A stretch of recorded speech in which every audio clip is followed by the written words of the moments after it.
எடப்பாடி முன்னாள் முதலமைச்சர் அவர்கள் பாரத பிரதமர் அவர்களை அழைத்து வந்து, நாங்கள் திமுகவை வீட்டுக்கு அனுப்புவோம், பை பை ஸ்டாலின் என்றெல்லாம் சொல்கிறார்கள்.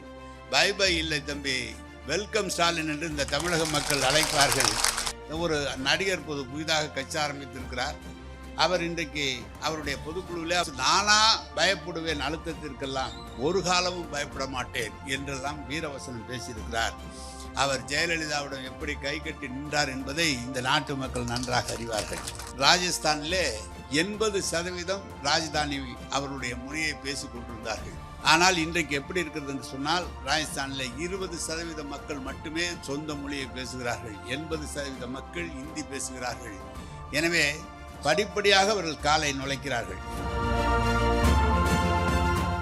இங்கே இந்த வீர வணக்க நாள் பொதுக்கூட்டம் ஏன் நாம் தொடர்ந்து கொண்டாடுகிறோம் என்று சொன்னால், நினைவுபடுத்தி அதை நாம் விட்டுவிடாமல் இருப்பதற்கு இந்த மொழிக்காக பாடுபட்டவர்களை, மொழிக்காக இறந்தவர்களுடைய அவருடைய வாழ்வை நாம் இன்றைக்கு இருக்கிற இளைஞர்களும் தெரிந்து கொள்ள வேண்டும் என்பதற்கு தொடர்ந்து திராவிட முன்னேற்ற கழகம் இந்த பணியை செய்து கொண்டிருக்கிறது. நேற்று முன்தினம் என்னிடம் ஒருவர் பேசினார். ராஜஸ்தானிலே பெரிய மாநிலம் ராஜஸ்தான், நம்மை போலவே ஓரளவுக்கு பெரிய மாநிலம். 80% ராஜதானி அவருடைய மொழியை பேசி கொண்டிருந்தார்கள். ஆனால் இன்றைக்கு எப்படி இருக்கிறது என்று சொன்னால், ராஜஸ்தானில் 20% மக்கள் மட்டுமே சொந்த மொழியை பேசுகிறார்கள். 80% மக்கள் இந்தி பேசுகிறார்கள். எனவே படிப்படியாக அவர்கள் காலை நுழைக்கிறார்கள். எந்த மாநில, ஆந்திராவும் சரி, தெலுங்கானாவும் சரி, கேரளாவிலையும் சரி, மற்ற இடங்களிலே தொடர்ந்து அவர்கள் இந்த பேச்சு மொழியை கொண்டு வந்து விட்டார்கள். நாம் ஒருவர் தான் அதை எதிர்த்து நிற்கிறோம். அதுவும் நம்முடைய முதல்வர் தளபதி அவர்களும், இளைஞரணி செயலாளர் உதயநிதி அவர்களும் இந்த கொள்கையை கொஞ்சம் கூட விட்டு கொடுக்காமல் தொடர்ந்து அதை பாடுபட்டு நிறுத்தி காத்து கொண்டிருக்கிறார்கள். நான் இங்கே ஒரு நடிகர் புதிதாக கட்சி ஆரம்பித்திருக்கிறார். அவர் இன்றைக்கு அவருடைய பொதுக்குழுவில் அவருடைய செயல் வீரர்கள் கூட்டத்தில் பேசுகிற போது சொல்லியிருக்கிறார், என்ன நானா பயப்படுவேன், அழுத்தத்திற்கெல்லாம் ஒரு காலமும் பயப்பட மாட்டேன் என்றெல்லாம் வீரவசனம் பேசியிருக்கிறார். அவர் ஜெயலலிதாவிடம் எப்படி கை கட்டி நின்றார் என்பதை இந்த நாட்டு மக்கள் நன்றாக அறிவார்கள். ஒரு படம், சினிமா படம், அதை வெளியிடுவதற்கு முடியாமல் போனதற்காக தந்தையும் அவரும் கைகட்டி நின்று முதலமைச்சரை நான் என்றைக்கும் உங்களுக்கு எதிரி இல்லை என்றெல்லாம் சொல்லி அழுத்தத்திற்கு பயந்து அவர் கைகட்டி நின்றவர் தான் இன்றைக்கு வீரவசனம் பேசுகிறார். அதே போல் எடப்பாடி முன்னாள் முதலமைச்சர் அவர்கள் பாரத பிரதமர் அவர்களை அழைத்து வந்து, அவர் என்டிஏ கூட்டணி என்று சொன்னாரே தவிர பிஜேபி அதிமுக கூட்டணி என்று ஒரு தடவை கூட மேடையிலே சொல்லவில்லை. அப்படி இருக்கிற போது நாங்கள் தனியாக 4 தான் முதலமைச்சர் என்று சொல்கிறார். அதை அவர்கள் ஏற்றுக்கொண்டார்களா இல்லை என்று தெரியவில்லை. ஆனால் ஒரு பொருந்தா கூட்டணியை அமைத்து நாங்கள் அதிமுகவை வீட்டுக்கு அனுப்புவோம், பை பை ஸ்டாலின் என்றெல்லாம் சொல்கிறார்கள். பை பை இல்லை தம்பி, வெல்கம் ஸ்டாலின் என்று இந்த தமிழக மக்கள் அழைப்பார்கள். நீங்கள் எடப்பாடியாரே, நீங்கள் பார்க்க தான் போகிறீர்கள். எப்படி என்று சொன்னால், தமிழ்நாட்டினுடைய சரித்திரம் என்று சொன்னால், தனித்தனியாக நிற்கும் போது திமுக தான் ஜெயிக்கும். மும்முனை போட்டி வந்தாலும் திமுக தான் ஜெயிக்கும். இது கடந்த கால வரலாறு. உங்களால் ஜெயிக்க முடியாது. திமுக தான் ஜெயிக்கும். முதலமைச்சர் கலைஞர் தளபதி அவர்கள் தான் மீண்டும் முதலமைச்சராக வருவார்கள். எப்படியெல்லாம் நம்மளுக்குள்ள இந்த திருச்சியிலே திராவிட முன்னேற்ற கழகத்தை கடந்த 30-40 ஆண்டு காலமாக நான் பார்த்திருக்கிறேன்.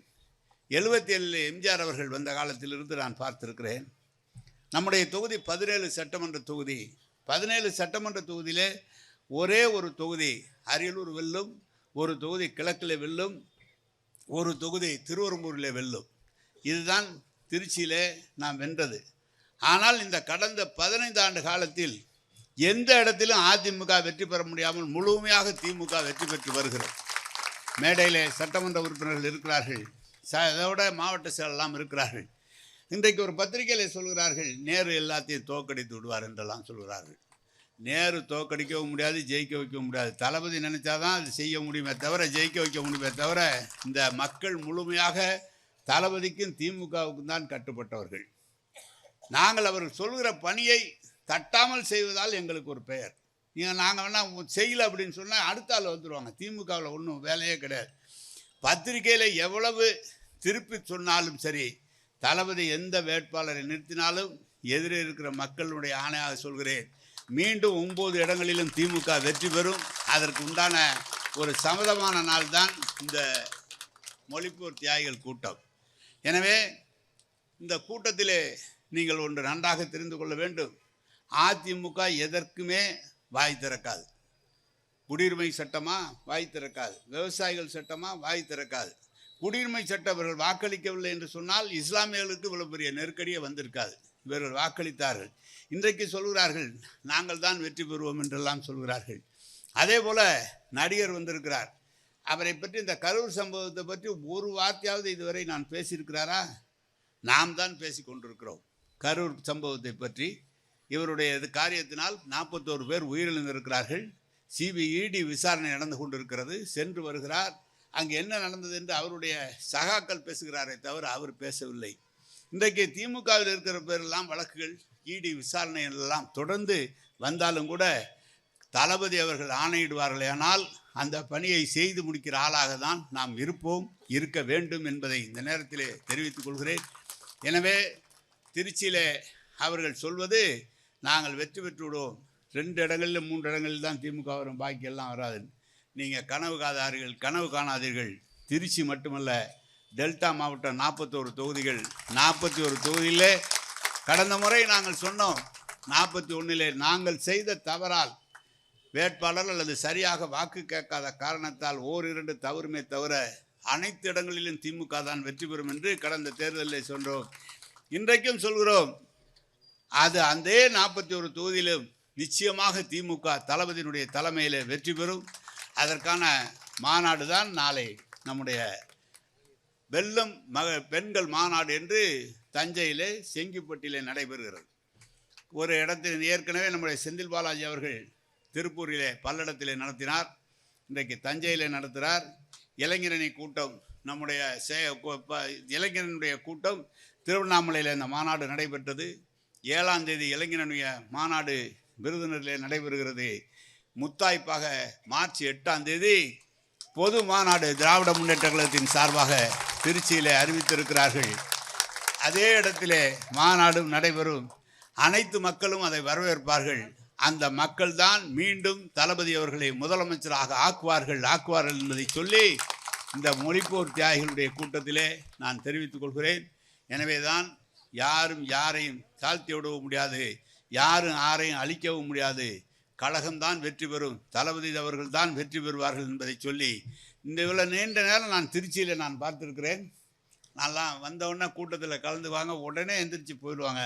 ஆனால் இன்றைக்கு பார்த்தா கட்டாகட்டியாக நீங்கள் நிற்கிறீங்க.